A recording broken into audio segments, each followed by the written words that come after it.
Your Excellencies, precious wives of God, it is a pleasure to welcome you to today's edition of the Widow's World.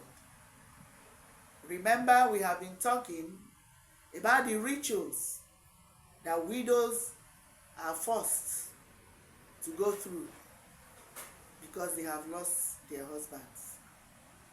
We have talked about the shaving of the hair. We have talked about the seclusion. And today, we are going to talk about crying as a form of ritual. Yes, it is a ritual. Because everybody around you, your family, your husband's people, your community, they expect you to cry and cry and cry and cry uncontrollably. Yes, it is a ritual offered to the dead. That is the way I see it. I remember the story my grandmother told me when she was alive. She said, in their generation, if you lose your husband, cry has become your food. Cry has become your food. What do I mean by that? By 4 or 5 a.m. in the morning, you are supposed to wake the community up with your cry, your screams and your shouts. You will wake up, come outside and begin to wail. You will wail and wail and wail and wail until you are tired. During the day, designated times, you wail. Because this is beyond crying. You wail. You wail. At midnight, you wail. Your voice must be heard every time. Wailing and wailing and wailing and wailing. That was what used to happen in the days of my grandmother. And today it is still happening. Yes. Believe it. Some people still expect you to cry and cry and cry and cry until you can cry no more. Cry yourself to sickness. Cry yourself to stupor. Is that right? Nay. It is not right. Because there is an extent you can cry and you will develop health issues. Remember, you are now alone with your children and with your God. That community is not going to be there when you start suffering. They are not going to lift a hand to help you. It is in rare cases that you see husbands, brothers, husbands, sisters, families helping out the widow and her children. It is in rare cases. Very rare cases. In most cases, you have become a loner. Yes, that's the word. You are your own. That's what happens. So if you use your hand and bring sickness to yourself, how will you manage it? How will you manage it? Tell me. When my husband died, and I went to the mortuary on the day he was to be buried, and I saw my husband lying on the ground. Jesus Christ. When they were about to bathe him and, change him and all that. And my husband has become as black as this fabric on me. I couldn't believe that was my husband. In just a month, and I cried, and I wept uncontrollably. I wept and wept and wept.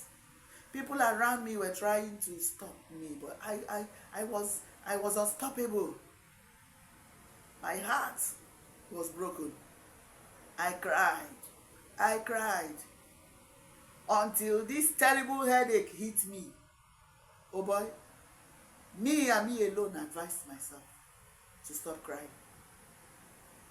And the headache I felt at that time, I told myself, this is the end of this cry. Yes. And I kept to it. Because when my husband was being interred, I was seated there. My heart was broken.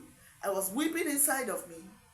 But physical tears were not coming out from my eyes. And some people were talking jargon. They were saying all manner of things. She wasn't crying, her husband died, she's not crying. Who cares? Because at that point in time, you don't know what I'm feeling. You don't know what I'm going through. You don't know what I've gone through. You are not inside of me. And there's no way you can claim to have felt the pain of my husband's death more than me, his wife. It's not true. So what am I saying? As much as the community, the people around you are expecting you to cry and cry and cry until you can cry no more, my sister, advise yourself. Like I told you, I advised myself. And I said, I will cry no more. But do you know the real thing? Do you know the reality? Even till today, I still cry, even in my heart, when I remember my husband. 24 years after, I still cry. Everything around me reminds me of him. Everything. You look at the children. Some of them, a chip of their own blood. It's carbon copy. You look at them and you remember your husband. And your heart skips. Your heart is broken. There are things he used to do for you that now you have to do for yourself. You know? So many things you remember about your husband, the times you've had together.